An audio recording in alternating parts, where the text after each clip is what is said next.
A virus undergoes dramatic evolution while a horseshoe crab never does.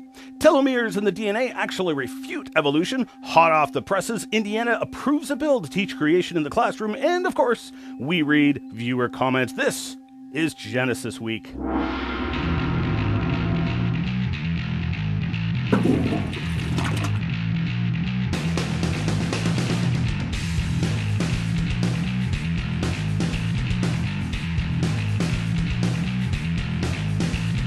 And welcome to this episode of Genesis Week, the weekly program of creationary commentary on news, views, and events pertaining to the Origins controversy, brought to you by Core Ottawa, Citizens for Origins Research and Education, and exclusive right here on YouTube.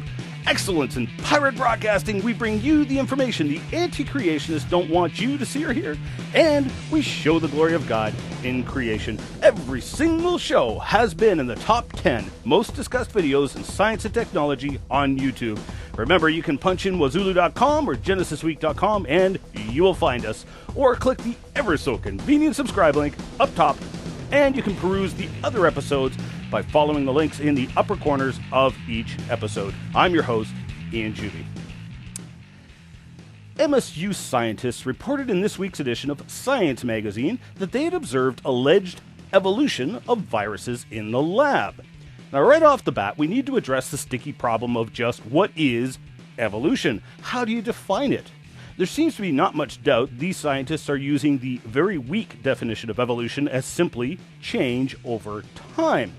However, as I pointed out in Crevo Rant number 41, this definition makes a great presidential campaign slogan, but fails miserably to describe evolution, as it would include the evolution of the bicycle and languages, both of which are intelligently designed, and would also include things like genetic entropy, which is the opposite of evolution, but definitely change over time. There's also the problem of viruses not even being definable as life, based on the evolutionary definitions of life. So already the application of this research to evolution is in question. Now, this alleged evolution was rapid and dramatic, with the virus undergoing 4 mutations that enabled it to attack E. coli bacteria. So, does this help evolution? No, not really. First of all, some may get excited over this, believing that the first life on Earth was perhaps a virus. In fact, the Canadian Museum of Nature used to state this specifically in an audio exhibit. However, viruses can't reproduce. Viruses take over the reproduction system of living cells to reproduce. Therefore, viruses couldn't be the first life because they need other life to exist. Secondly, as Dr. Michael Behe pointed out regarding the science paper, the bottom line is that the results are interesting and well done, but not particularly novel, nor particularly significant.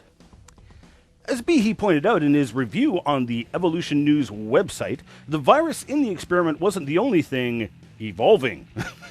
The bacteria that were being used as the target by the predator virus were also rapidly changing in defense. Now, this is well known in bacteria, actually. Cells, such as the bacteria, have receptors in their skin which link to various biochemicals for signaling. Viruses dock to these bacteria using these receptors, thus infecting the bacteria. But there are many different receptors, and viruses can only dock to specific receptors. When the bacteria detected that these viruses were docking to one receptor, they destroyed the receptor. The virus then changed to be able to infect the bacteria using a sugar called mannose that the bacteria brings into the cell. The bacteria recognized the infection and destroyed the system which makes the sugar. Thus, the virus couldn't infect the bacteria.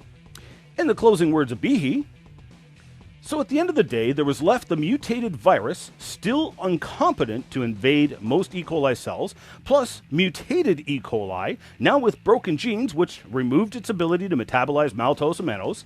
It seems Darwinian evolution took a little step sideways and 2 big steps backwards. Contrary to what most think, viruses are actually an important part of life, and part of the big picture system that produces variety critical for life. Viruses actually carry disease resistance from one organism to another. Viruses that cause harm are actually evidence of something gone wrong. This was a perfect world. But just like you can ruin your car by disregarding the specific instructions in the owner's manual, written by the creator of your car, So does disregarding the specific instruction in God's written owner's manual, the Bible. It has caused problems throughout all of the earth. An excellent article dealing with the subject of viruses in life by Dr. Jerry Bergman is available on the True Origin website. The British Museum of Natural History had a short article on the horseshoe crab, allegedly true proof of evolution, seeing as how it hasn't changed, according to the evolutionary timescale, in 450 million years, and has survived 3 of Earth's major extinctions. This article was a perfect propaganda piece, putting all the spin in just the right places. As I mentioned briefly just a moment ago, if you ask the majority of evolutionary thinkers to define evolution, almost all of them would say change over time. Now, I disagree with that vague definition, but it is useful in this case to make my point. Evolution requires change over time. The horseshoe crab, and countless other organisms in the fossil record, have not changed over time. This is called stasis. But did that slow them down from heralding the horseshoe crab as proof of evolution? Oh, heck no. The last paragraph is actually entitled, A Strange Evolution. Evolution not only brings about improvements in body shapes and design that help a species better adapt to its surroundings, it also allows some species to remain basically the same. These creatures tell us that evolution does not move inevitably forwards towards new morphology and new designs, comments 40. Evidence for evolution is also found in past designs that endure to the present day. As long as the right habitat endures, then so will some of the creatures that inhabit the distant past. This article is a classic example of just how flexible evolution is. No matter what the evidence is, evolution twists, contorts, and distorts itself to fit the evidence. Folks, a theory that explains all evidence, even contradictory evidence, is not science. Such a theory is clearly not falsifiable, and therefore it is not science. Instead, the horseshoe crab provides powerful evidence of creation, with organisms reproducing faithfully after their kind, exactly like the book of Genesis says in its first chapter. Institute for Creation Research reported on one of their research projects in this month's X and Facts, the study of telomeres in the middle of DNA chains. Now, your DNA strands are clustered together into 23 groups called chromosomes. Chimpanzee DNA is clustered into 24 chromosomes. This causes a dilemma for evolution, because the great apes and humans are supposed to have a common ancestor. But yet, how does a 23 chromosome sperm fertilize a 24 chromosome egg? It can't. So the evolutionary thinkers, a certain Dr. Miller in particular, have proponed the idea that somewhere in human ancestry there was a fusion of 2 ape chromosomes into 1 chromosome, specifically chromosome number 2 of the human. Of course, he glosses over the point that you have to have the exact same chromosomal fusion in a male and a female at the same time and in the same place, and they have to find each other and mate. Now, if you recall, DNA is a string of chemical letters, G, C, T, and A. The end of the DNA strands and chromosomes contain a long repeating sequence of T, T, A, G, G, G. Now, usually the sequence is repeated thousands of times to mark the end of the strand. This is called a telomere. So Miller went on record at the Anti-Intelligent Design Kitzmiller-Dover court case to say that the human chromosome 2 is actually 2 fused ape chromosomes, and claims it's proven because there is a telomere sequence right smack dab in the middle of the human chromosome 2, exactly where we would expect that the 2 chromosomes fused. The anti-creationists have become quite arrogant with this alleged fact all over YouTube, posting videos with bold titles like How to Shut Up Pesky Creationists. Well, alas, not only does it not shut me up, it grants the creationary community the perfect opportunity to show just how incredibly wrong and even deceitful the anti-creationists can be. In August 2011, Journal of Creation, Drs. Tomkins and Bergman dropped a nuclear bomb on the claim of chromosomal fusion. In fact, I'll have a rant hopefully coming out shortly just on this subject. Tomkins and Bergman showed conclusively that there is zero evidence for a chromosomal fusion. For example, that alleged telomere sequence in the middle of the human chromosome 2? Yeah, it was in completely the wrong place. And it's not a telomere because it's too short, and almost every chromosome has these pseudo-telomeres in their middles. Contrary to what the ever-so-reliable Wikipedia says, the sequence on either side of the pseudo-telomere did not match the DNA sequence of chimpanzees, as would be expected. Now, there's much more to this, but I will simply refer you to my blog post here. Tomkins wrote a brief layman synopsis here, and of course, the technical article here. It is now being discovered that these pseudo-telomeres have, of course, purpose. Gee, that's what the creationists would say. ICR has commissioned a research project looking into the purposes of these pseudo-telomeres. Hot off the presses and heating up the anti-creation community, Indiana Senate has approved a bill allowing the teaching of creation science in the science classroom. Now, while the NCSE and ACLU get all hot under the collar over this, the reality is that any teacher is already permitted to teach creation in the classroom. The U.S. Supreme Court ruled on this years ago. What the Supreme Court concluded was that school boards were not permitted to force their teachers to teach creation, which, frankly, I would agree. But as this story unfolds, I would like to point out to you viewers to keep an eye on what happens over the next little while. Notice how quickly lawsuits will come out of this. Why? Because evolution must hide from scrutiny and questioning, but there's only one place it can hide: behind judges, lawyers, and school policies. This is anti-science, as true science welcomes scrutiny.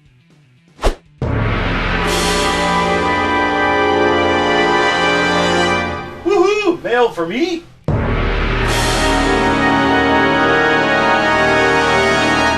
In episode 4 of Genesis Week, I reported on alleged multi-celled yeast being produced in the lab.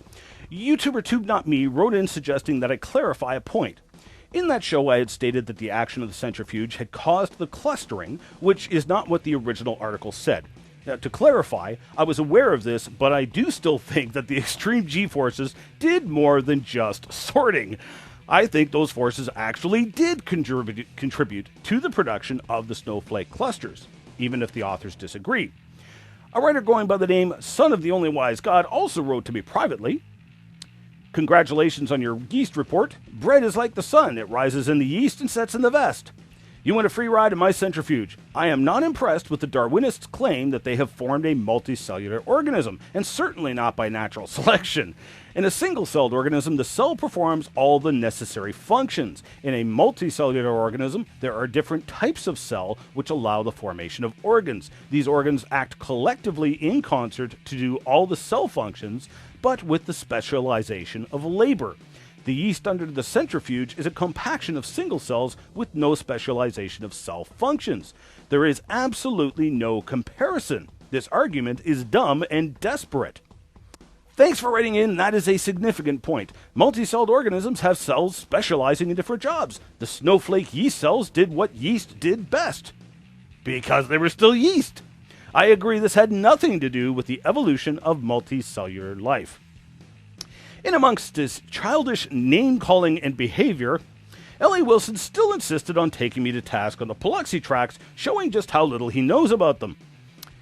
Ken Ham wrote in 2003 on Paluxy, and in 1996, a number of leading creationist researchers decided that the evidence of supposedly human and dinosaur footprints, found together in the Paluxy River in Texas, had serious problems.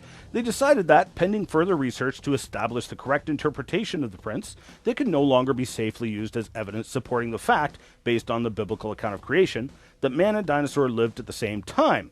Care to comment? Sure. But please note that neither Ken Ham nor anyone else from AIG has ever actually spent time in the Paluxy, as I have. Let us also remember the task force assembled by the Twin Cities Creation Science Association, who published their conclusions in the book Texas Tracks and Artifacts. After examining the evidence presented for and against the human footprint interpretation, this team of scientists concluded that they were genuine human footprints. AIG and other creationists are apparently unaware of this book, or have ignored it, as has the anti-creationary community. Morris retracted his original book because of errors in his book, and AIG and other creationists have decided not to use the Paluxy evidence based on Kubin's alleged research of the Paluxy tracks, and in particular, the red-stained dinosaur tracks. Kubin proposed that the human footprints were actually the result of a dinosaur walking on its heels, metatarsal impressions. For some mysterious reason, Kubin never mentioned in any of his reports that apparently the dinosaur's heels were dislocated, because the position of the heel in each of the tailor tracks changed position as you go down the trail. Apparently, the dinosaur's heel fell off and made its own trail, with the +6 track landing squarely in the left toe of a dinosaur track from another trail, going in the exact opposite direction. This one track alone not only destroys Kubin's hypothesis, it raises a disturbing question. Did Kubin not see this red-stained dinosaur track when he went there specifically to study the red-stained dinosaur tracks? If so, what other glaringly obvious crucial evidence did he miss? Or did he deliberately leave out crucial information in his report? In either case, Kubin has demonstrated that his research is invalid and untrustworthy, and so is the NCSE, who apparently never bothered to check out Kubin's research. Oddly enough, Kubin did mark the claw impressions of that particular dinosaur track on his map. So I will let the viewers draw their own conclusions about what Kubin did and did not know, and what he did and did not report. Kubin also never seemed to notice that the dinosaur footprints and human footprints erode differently. The human footprints become eroded into a depression, while the dinosaur tracks become raised. It's differential erosion. Clearly, the dinosaur and human tracks were made at two separate times. Lastly, L.A. Wilson has claimed that the CT scans of the adult track were invalidated, which they never were. The skeptics, such as Wilson, just chose not to believe the evidence. And yes, progress has been made. In fact, we've had some 6 fossil human footprints, 1 carved human footprint, and a carved text rock, all scanned on an industrial-powered CT scanner. Basically, with the exception of one of the fossil tracks, which could not originally be scanned on the medical scanner in Glenrose we originally used, the new CT scans showed exactly what the Glenrose medical scanner showed, only in higher resolution. So no, the CT scans were never invalidated, contrary to what L.A. Wilson would like to believe. I will be producing a video showing the scans, which number over 10,000 images. eQuestions took L.A. Wilson and multiple others to task in a very long series of posts regarding the Delt track, which I'm just going to repeat here because it is very meaty and he hit the nail on the head. L.A. Wilson, just an opinion that fits yours. Kubin hasn't even looked at the actual rock himself. He's just giving his opinions based on pictures from the internet. Regardless, you accept Kubin's opinions over the actual people that studied the actual rock. So much for understanding real science. You also make claims that to the CT scans, which is by far the most funny to me. You claim the CT scans should have been done by industrial machines instead of a hospital. Why? Not because you actually know something about CTs, but because some guy named Gary Hurd said it on Kubin's website. Who's this Gary Hurd guy? He has a PhD in social science and has spent most of his life as a psychiatrist. Oh man, that's funny. You would dismiss the eyewitness accounts of people like Ian and Behe, who at least have spent actual time with the rock itself. But the opinions of Kubin and a psychiatrist are definitely valid. So much for real science. In Wilson's deranged little world, eyewitness accounts aren't evidence at all, and a psychiatrist is the foremost authority on CT scanning technology. Wow, who knew? The next time I have a CT scan done, I won't go to a hospital. I'll just go look up Sigmund Freud. Haha, every time we converse, you just confound me with how your brain works. Amazing. Then you copy-paste from the University of Texas Austin website concerning the CT scanners, which I don't mind at all, as long as it refutes something, which yet again this does not. The site states at the top of it, high-resolution X-ray CT differs from conventional medical CAT scanning in its ability to resolve details as small as a few microns in size. But resolving details to a few microns is in no way necessary in this example to prove or disprove the tracks themselves. The hospital scanner would be perfectly fine for this particular application. The whole medical CT scanners are designed for humans, therefore they are simply not up to the task with simply your opinion and is nowhere on the site itself. You just threw that in, and from this you actually think you won our argument, but of course you would. Mr. No Evidence Needed only needs his own opinions, and that's all the evidence he needs. Even when the evidence is right there in front of him and is contrary to everything he says, it doesn't matter. What Wilson says is actual fact and everyone must abide by his unfailing logic. So much for real science. It's truly an interesting world you live in, Wilson. Lie to everyone. Accept opinion over actual evidence, and with the exception of TSM, I'm not sure there's anyone on YouTube more in denial than you. You've been shown the truth and evidence over and over again, and you still run from it and claim victory with nothing more than the opinions and CT expert psychiatrists. Check and mate. Too funny. When you learn how the scientific method actually works, make sure you let us all know. We're all very tired of, I said it so, it's true. Man, questions. I wish I could buy you a coffee. If you send me your mailing address, I'll send you a Tim Hortons gift card. How about that? For more information on to see exactly what it was they were talking about, the Delk track video is right here, in which I explain the CT scans performed on the Delk track and why they verify that both the dinosaur and human footprint are genuine tracks. Hey Ian, I'm glad to see one of these videos on my sub box. It cheers me up. A lot of evolutionists say that the reason why laws that allow the teaching of creation science is because it violates the Establishment Clause of the First Amendment. Is it true or not? Thanks for writing in. It only violates the Establishment Clause if it forces teachers to teach creation, or any specific religion. You'll notice that the NCSE and others fight to even keep questioning of evolution out of the schools. Questioning is good science. I had a number of complaints from YouTubers mentioning that several comments were being marked as spam. I'd like to respectfully ask people not to do this. I simply do not have the time to sit there and monitor all comments and unspam them, especially because some people were actually appreciating the debate and getting their opponents' comments marked as spam. I'd also like to ask your opinions as viewers. It's been suggested that I moderate the comments, which to date I have avoided doing for several reasons. What do you think? Should I moderate and debate abusive comments? Should I turn off comments after a week? Give me your opinions in the comments down below, and that's enough for this week. Thanks for watching, and thanks for sharing this video with your friends using the convenient share button down below. I'm your host, Ian Juby, reminding you of the words of Christ who said, I am the way, the truth, and the life. No man comes to the Father but through me. We'll see you next Thursday. Production software was provided for Genesis Week by the Big Valley Creation Science Museum, located just 25 minutes north of Drumheller, Alberta, in the heart of Dinosaur Badlands. The Big Valley Creation Science Museum was built from the ground up to give credit to our Creator, portraying the scientific evidence showing that creation is the faith that fits the facts, and evolution is the faith that the facts have failed. Visit bvcsm.com for more details.